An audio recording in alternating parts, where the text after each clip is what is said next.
Hello बच्चों, यहाँ पर हम सेकंड चैप्टर स्टार्ट कर रहे हैं, रिलेशन एंड फंक्शंस। उसका फर्स्ट टॉपिक है Cartesian product of sets. Relation और फंक्शन पढ़ने के लिए हमें ये कार्टेशियन प्रोडक्ट ऑफ सेट्स जरूर पता होना चाहिए। अगर हमें कार्टेशियन प्रोडक्ट ऑफ सेट नहीं पता होगा तो हम रिलेशन और फंक्शन की एक्चुअल सही से डेफिनेशन नहीं दे पाएंगे। तो देख लेते हैं कार्टेशियन प्रोडक्ट ऑफ सेट्स क्या होता है। सबसे पहले हम देखेंगे दो सेट्स का कार्टेशियन प्रोडक्ट। ठीक है, तुम्हारे कोर्स में जो है वो दो और दो से ज्यादा तीन का है बस मैक्सिमम। तो सीबीएसई में दो से ज्यादा तीन का है बस, तीन से ज्यादा नहीं है कार्टेशियन प्रोडक्ट। तीन का भी कभी कभार ही पूछेंगे, वैसे भी तीन का नहीं पूछेंगे, और वो भी हम कर लेंगे। बहुत इजी चीज है। और रिलेशन एंड फंक्शन जानने के लिए बहुत इंपॉर्टेंट है। ठीक है बच्चों, देखो मान के चलो यहां पर एग्जांपल ले लेते हैं। हमें एक सेट दिया हुआ है ए जिसके अंदर एलिमेंट है 1, 2, 3। एक और सेट दिया हुआ है बी जिसके अंदर एलिमेंट है 5, 6। अब हमसे बोला जाए इन दोनों का कार्टेशियन प्रोडक्ट निकालो। जो कार्टेशियन प्रोडक्ट होता है वो सेट्स का ही निकलेगा और उसके अंदर जो एलिमेंट आएंगे वो ऑर्डर्ड पेयर आएंगे। मैंने एक नई टर्म बोली, ऑर्डर्ड पेयर। ऑर्डर्ड पेयर क्या होता है हम देख लेते हैं। ठीक है, अगर हम इसका कार्टेशियन प्रोडक्ट निकालेंगे तो वो दो तरीके से निकल सकता है, ए क्रॉस बी और बी क्रॉस ए। ठीक है, तो दो सेट्स का कार्टेशियन प्रोडक्ट दो तरीके से निकल सकता है, ए क्रॉस बी और बी क्रॉस ए। ये दोनों बिल्कुल इक्वल नहीं होते हैं, डिफरेंट होते हैं। ठीक है, ए क्रॉस बी करोगे तो कुछ और आएगा, बी क्रॉस ए करोगे तो कुछ और आएगा। देख लेते हैं हम कैसे निकालते हैं और क्या आता है। जब हम ए क्रॉस बी करते हैं तो इसका मतलब ए का एलिमेंट पहले लिखेंगे और इसका बाद में। तो जैसे कि उसमें आएगा 1, 5।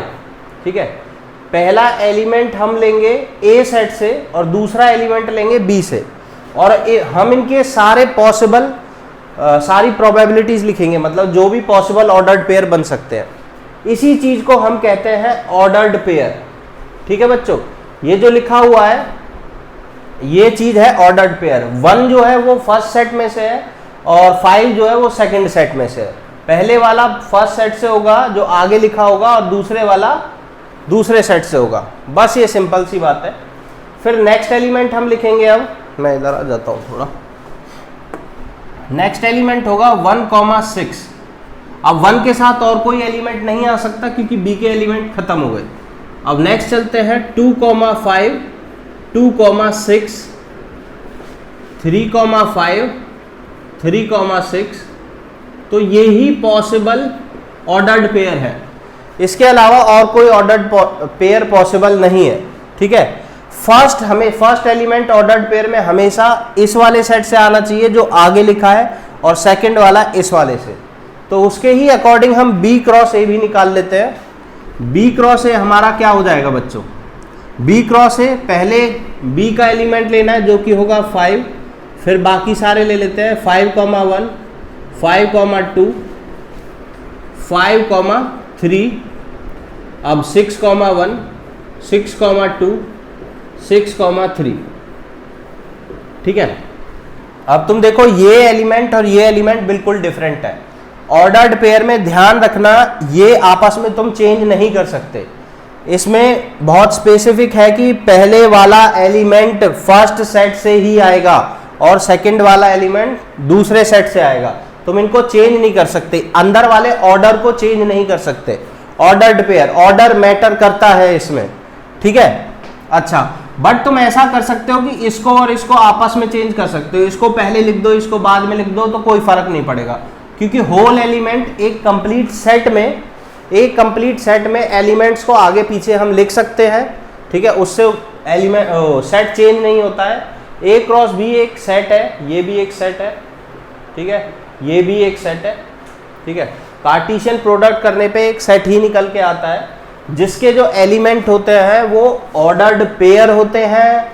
किसी भी ऑर्डर्ड पेयर में फर्स्ट एलिमेंट जो आएगा वो ए से आएगा, सेकंड वाला बी से, अगर ए आगे लिखा है तो। फर्स्ट एलिमेंट बी से, सेकंड वाला ए से, अगर बी आगे लिखा है तो। ठीक है, तो ऐसे करके हम निकाल सकते हैं। अब हमसे क्वेश्चन ऐसे पूछ लिया जाएगा कि किसी के भी कार्टेशियन प्रोडक्ट में टोटल एलिमेंट कितने होते हैं।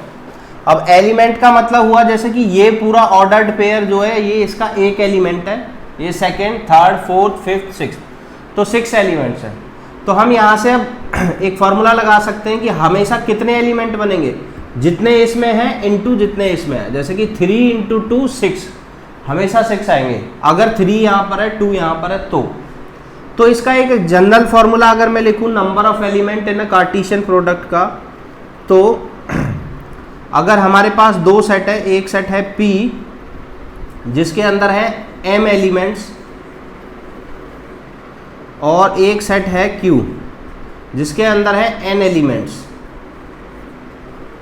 तो P क्रॉस Q में कितने एलिमेंट्स होंगे, n क्या डिनोट करता है, number of elements in P cross Q, वो कितने होंगे, वो होंगे m इंटू n।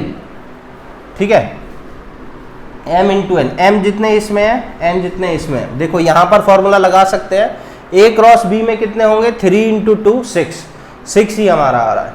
तो ये चीज़ ध्यान रखनी है बच्चों, ठीक है, कि कितने टोटल नंबर ऑफ एलिमेंट्स होंगे। अब ये एक सेट है, अब यहीं से हम एक इसका और रिलेशन एंड फंक्शन का एक लिंक बनाएंगे। ठीक है, कि इससे रिलेशन एंड फंक्शन लिंक में कैसे है। पर पहले कार्टेशियन प्रोडक्ट को और अच्छे से पढ़ लेते हैं, एक आध दो क्वेश्चन जो छुपे हुए होते हैं इसमें। जैसे कि तुम्हें ये पता होना चाहिए number of elements in Cartesian product का फॉर्मूला हमें पता चल गया। अब किसी भी कार्टेशियन प्रोडक्ट के कितने सबसेट हो सकते हैं। ठीक है, जैसे इसके ही subset of total subsets of P cross Q, इस केस में जनरल कर लेते हैं हम। इस केस में कितने होंगे, तो हमें पता है सबसेट का फॉर्मूला क्या है, 2 टू द पावर m। ठीक है, कि जितने भी एलिमेंट होंगे किसी सेट में तो उसके सबसेट कितने बन सकते हैं, 2 टू द पावर m। जैसे इसके सबसेट कितने बनेंगे, 2 टू द पावर 3, इसके सबसेट कितने बन जाएंगे, 2 टू द पावर 2। यहाँ पर कितने हैं एलिमेंट, 6, तो इसके सबसेट बनेंगे 2 की पावर 6। तो यहाँ पर एलिमेंट कितने हैं इस वाले में, m इंटू n, तो इसमें टोटल सबसेट बनेंगे हमारे 2 की पावर m इंटू n। ये चीज़ हमें ध्यान रखनी है, ये चीज़ नेक्स्ट वीडियो में जब हम रिलेशन पढ़ेंगे तब काम आएगी। ठीक है, total number of subsets, total maximum number of subsets कितने बन सकते हैं, 2 to the power m into n, क्योंकि ये नंबर ऑफ एलिमेंट्स है, m into n number of elements है। तो यहाँ से कार्टेशियन प्रोडक्ट क्लियर हो गया, बहुत बेसिक सी चीज़ है, बस यही है और कुछ भी नहीं है कार्टेशियन प्रोडक्ट। ठीक है, अब देखो अगर 3 सेट्स का कार्टेशियन प्रोडक्ट आएगा तो वो कैसे करना है, बहुत सिंपल है। अगर 3 सेट का आएगा तो एक तीसरा सेट भी ले लेते हैं, मैं ये रब कर देता हूं। मान लो तीसरा सेट है हमारे पास 1,2, 1,2 भी नहीं है, ये मान लेते हैं 1,2 ही मान लेते हैं। अब हमें निकालना है A cross B cross C निकालते हैं हम। ठीक है, तो A cross B cross C, तो हम यहाँ देख सकते हैं A क्रॉस B जो ये पूरा सेट है इसके सारे एलिमेंट उसके साथ जा रहे हैं। तो अब हम कर देंगे, देखो ऑर्डर्ड पेयर में अब ये अंदर ऑर्डर्ड पेयर जो बनेगा 3 का बनेगा, 1,5,1, ये लास्ट वाला 1 लिया है हमने C से। ठीक है, अब लेंगे 1,6,1, 2,5,1, फिर लेंगे 2,6,1, फिर लेंगे 3,5,1, फिर लेंगे 3,5 मैंने दोबारा लिख दिया है जबकि यहाँ 3,6 आएगा। ठीक है, चलो ये एक गलती हुई, तो नेक्स्ट आएगा 3,6,1।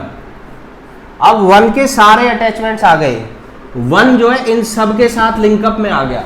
अब हमें 2 लेना है, सेम ऐसे ही 1,5,2, 1,6,2, 2,5,2, 2,6,2, 3,5,2 और 3,6,2। ठीक है, तो ये आ गया हमारा कार्टेशियन प्रोडक्ट ऑफ 3 सेट्स। ऐसे 4 का भी निकाल सकते हो बट निकालने की जरूरत नहीं है। तुमसे मैक्सिमम से मैक्सिमम अगर कुछ पूछा जाएगा तो 3 का पूछा जाएगा और कुछ भी नहीं पूछा जाएगा सीबीएसई में। जेई में कार्टेशियन प्रोडक्ट का कोई मतलब नहीं है, इतने सिंपल क्वेश्चंस नहीं आते हैं, बट इससे हम रिलेशन सीखेंगे, वहां से फंक्शन सीखेंगे, तब जाके हमें कुछ जेई का मटेरियल मिलेगा जिससे हम जेई का कुछ पढ़ाई कर सकते हैं। ठीक है, तो ए क्रॉस बी क्रॉस सी में एक लास्ट क्वेश्चन ये कि कितने एलिमेंट होंगे। तो हम यहां से देख सकते हैं, इसमें 3 है, इसमें 2 है, इसमें 2 है, तो 3 दूनी 6 दूनी 12, इसमें भी 12 है। तो जो वो होता है, अगर मान के चलो फॉर्मूला ये होता है कि तीनों के नंबर ऑफ एलिमेंट्स को मल्टीप्लाई कर देंगे। ठीक है, तो जैसे हमारे पास इसमें अगर m है, n है और आगे m n o है, तो ऐसे कर देंगे, नंबर ऑफ एलिमेंट्स मल्टीप्लाई होते जाते हैं। ये o जो है, o की जगह r कर लेते हैं, नंबर ऑफ एलिमेंट्स है इन तीनों सेट्स में। अगर डिफरेंट डिफरेंट आएगा तो m की वैल्यू इसके इसमें 3 है, n की वैल्यू 2 है, r की वैल्यू 2 है, 3 इंटू 2 इंटू 2 12। तो यहां तक करने के बाद तुम अपनी फर्स्ट एक्सरसाइज एनसीईआरटी की खत्म कर सकते हो बच्चों।